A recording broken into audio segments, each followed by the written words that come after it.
What is up, YouTube? This is James. Welcome to the Angry Camper. So today we're going to talk about my GFC camper and the 200 things that I don't like about it.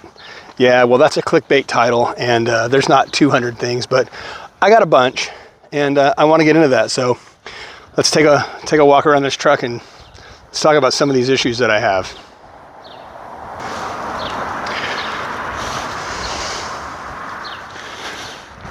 So first off, let's just mention that when I purchased this last year of 2025, they gave me a delivery date, and they were 4 weeks off of that date, 4 full weeks off of that date, which left me having to reschedule a camping trip that was planned for months. So pretty disappointed with GFC for how they delivered. So that was an issue.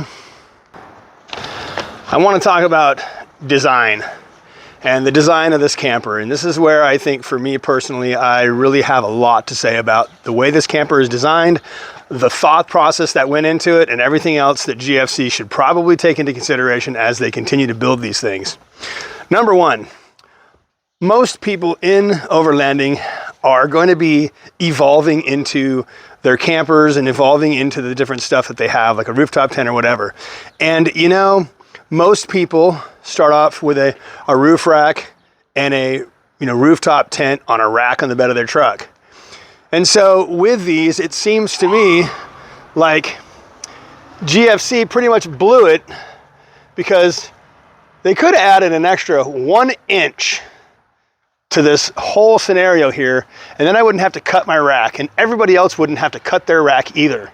They're already trying to dodge the shark fin that's up there, and they're just barely covering that. If you can, I don't know if you can see it back in there, but they're kind of barely missing that as it is. They could have added 1 inch of height, and it wouldn't have killed anybody, and then we wouldn't all have to trim down our racks or get some stupid other racks. Number two, for design. All right, the way they have their panels and side panels, it's probably the worst waterproofing scenario I have ever seen in my life. I'm a former sheet metal worker that used to do a lot of roof flashing and gutters and downspouts and stuff, and so water diversion is something that I was particularly good at. GFC is not particularly good at it. And let's talk about an example. This back door, and this is what makes me angry.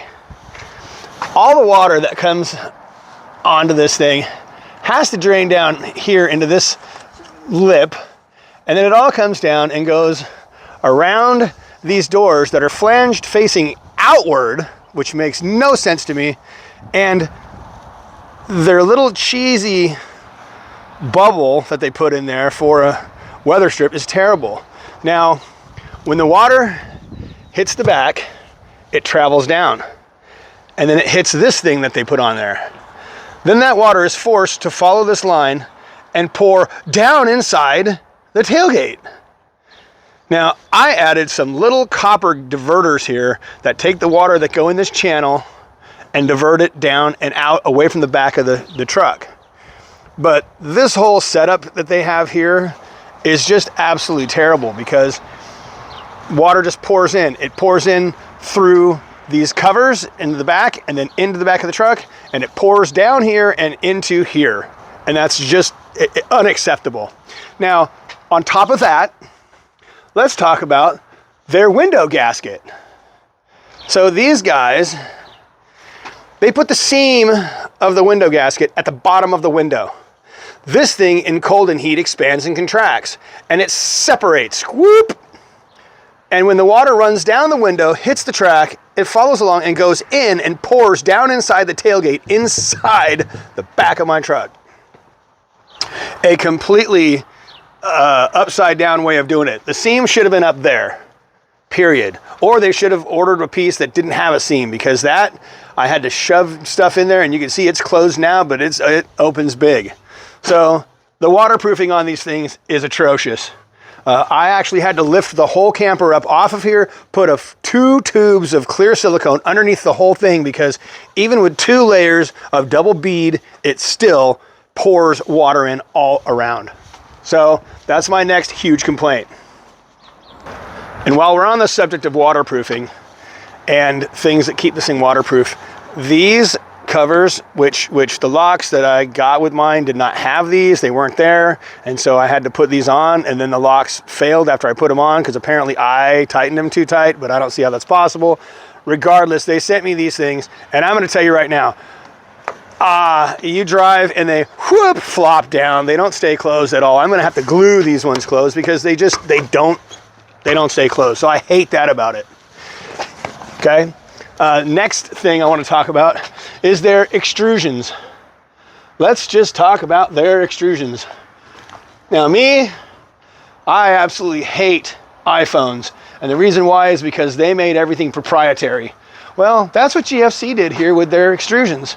They could have used standard size extrusions that would have worked for every kind of fastener on the freaking planet, but no, they didn't. They made their own so that they could sell you their stupid little freaking $5 each T-nuts. Well, that's sort of a pisser for me because you're charging me $20 for 4 freaking T-nuts. Everything takes at least 4. Yeah, that kind of angers me to no end as well. And another thing about these extrusions is got to be the fact that yes, I understand, believe me, I understand that we want to keep this thing as low as possible, but the reality is that, you know what?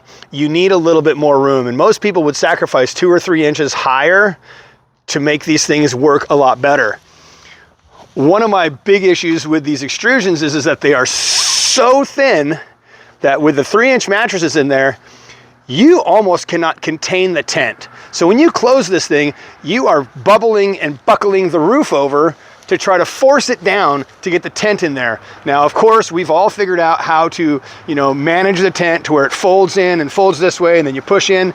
But you know what? The big bulk of tent at the end over here always pushes the roof up, and it's terrible. Now, let's also talk about the tent since we're talking about the tent. And I'm not going to open this thing up. You all know what they look like. So the tent is pretty disappointing. I took this out in the rain and had it set up in the rain, and that fabric, it absorbed water. It did not repel water. It was not waterproof by any means, by any stretch of the imagination. It absorbed the water. It went through the tent inside. To me, you're selling this as something that's going to be 4 seasons, and there's no freaking availability for dryness when the tent fabric absorbs the water. It should repel, not absorb. I'm going to talk a little bit about some of the stuff on the inside. I don't really have a lot of complaints on the inside. I think the inside is actually pretty good. Their lighting setup, I think, is pretty decent. I think the colors are good. I think the amount of lighting is pretty good. One of my complaints, though, is that these guys put rib nuts in so that you could attach stuff to the sides. And of course, I've got stuff with insulation attached to, all the way around this thing. My complaint is that whoever the guys were that put the rib nuts in, the ones that go up here, they're at such an angle that they face upward, and you can't get a bolt in it, you can't get an Allen wrench on it, you can't do anything with it. So the ones that are on the top are freaking useless. Almost impossible. And several of them, I'm going to say 3, maybe 4, but I think it was just 3. 3 of them were put in improperly to where the threads were crushed, and I had to ream them out and had to re-thread them because they crushed the threads and never tested it after their installation. I'm sure that when I get done making this video, I'll find 5 more things that I kind of don't like about it. But the reality is I paid a lot of money for this camper, and in my opinion, it's a piece of shit. I can't sugarcoat that at all. It is a piece of shit. Would I buy another one? Hell no. Would I recommend GFC? Hell no. But now that we know how angered I am at this whole camper, the situation, let's talk about the 2 things that I do like about it. Okay, the 2 things, count them, 1, 2 things I like about it. It is lightweight, okay? It's pretty light. I mean, this thing is like 270 or almost 300 pounds for the whole thing. So that's pretty good. That's not bad at all. The other good thing is that on the tent, the zippers are pretty good. They're easy to use. They're easy to do. They're not bad. Other than that, I don't have any positive feelings about this camper. And to be quite frank with you, I am going to sell it and probably try a Super Pacific. That's just how this is going to go. So yeah, so this is kind of my review and the 200 things that I hate about my GFC camper. I wish this camper was great because it was expensive and I spent a lot of money on it and I bought a lot of accessories. I purchased like the ladder, but the ladder is absolutely worthless because you go up through the inside. And so, you know, but, you know, it is what it is. Anyways, to anybody that this video pisses off, sorry, don't like the GFC. And that's my opinion. Thanks.